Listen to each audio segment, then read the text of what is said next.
కావ్యాలు కిడ్నాప్ జరిగిన చోటికి వస్తారు. కిటికీ గుండా లోపలి పరిస్థితి చూసిన కావ్య కంగారు పడుతుంది.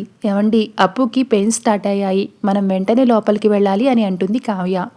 రౌడీలు కళ్ళు గప్పి దొడ్డిదారిలో లోపలికి వెళ్ళి కళ్యాణ్ అప్పుల కట్టు విప్పేస్తారు. ఇంతలో రౌడీలు చుట్టుముట్టగా రాజ్ వాళ్లను అడ్డుకుంటాడు. కళ్యాణ్, నువ్వు అప్పుని తీసుకుని వెళ్ళు, నేను చూసుకుంటాను అని చెప్తూ ఉంటాడు.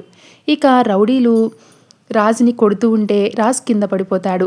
ఇక రాజ్ పడిపోవడం చూసిన కావ్య పక్కనే ఉన్న కర్ర తీసుకుని రౌడీలని చితక్కొడుతుంది. ఇక అప్పు కళ్యాణ్ తప్పించుకున్నారని రౌడీలు రుద్రానికి ఫోన్ చేసి చెప్తారు.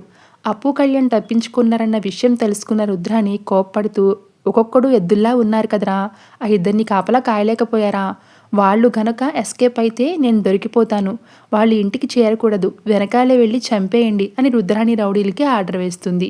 రుద్రాణి మాటలతో రౌడీలు మళ్ళీ అప్పు కళ్యాణ్ని వేటాడతారు. కానీ రాజ్ తన ప్రాణాలకు తెగించి వాళ్లను అడ్డుకుని అప్పుని క్షేమంగా హాస్పిటల్కి పంపిస్తాడు. కావ్య అప్పుని కారులో ఎక్కించుకుని హాస్పిటల్కి తీసుకుని వెళ్తుంది. రాజ్ ఒక్కడే రౌడీలతో పోరాటం చేస్తూ ఉంటాడు.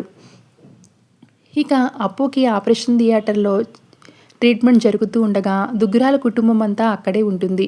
అందరూ టెన్షన్లో ఉంటే రాజ్ వచ్చి ధైర్యం చెప్తాడు. నువ్వు మాట్లాడకు రాజ్, చేసిందంతా చేసి ఇప్పుడు మళ్ళీ సానుభూతి చూపిస్తావా?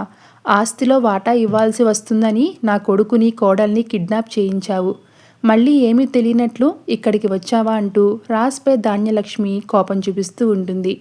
ఆ మాటలకు కళ్యాణ్ ఒక్కసారిగా విరుచుకుపడతాడు. అమ్మా, ఏం మాట్లాడుతున్నావో నీకైనా అర్థమవుతుందా? అన్నయ్య మీద నిందలు వేయడానికి నీకు నోరెలా వచ్చింది?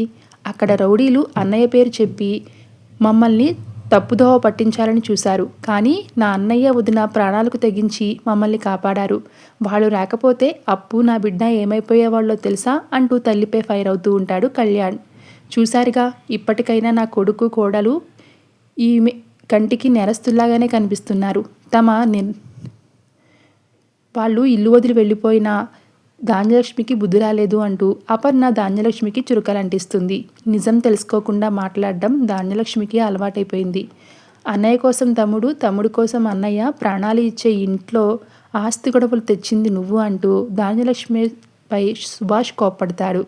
చివరికి ఇంద్రాదేవి జోక్యం చేసుకుంటుంది. ఇప్పటికైనా తెలుసుకో ధాన్యం, మనవాళ్ళెవరో పరాయి వాళ్ళెవరో స్వార్థంతో ఆలోచిస్తే కన్నవాళ్లే శత్రువుల్లా కనిపిస్తారు. రాజ్ కావ్యాలు లేకపోతే ఈరోజు మనం వంశాంకురం ప్రాణాలతో ఉండేది కాదంటూ ఇందిర ధాన్యలక్ష్మికి నచ్చచెప్తుంది.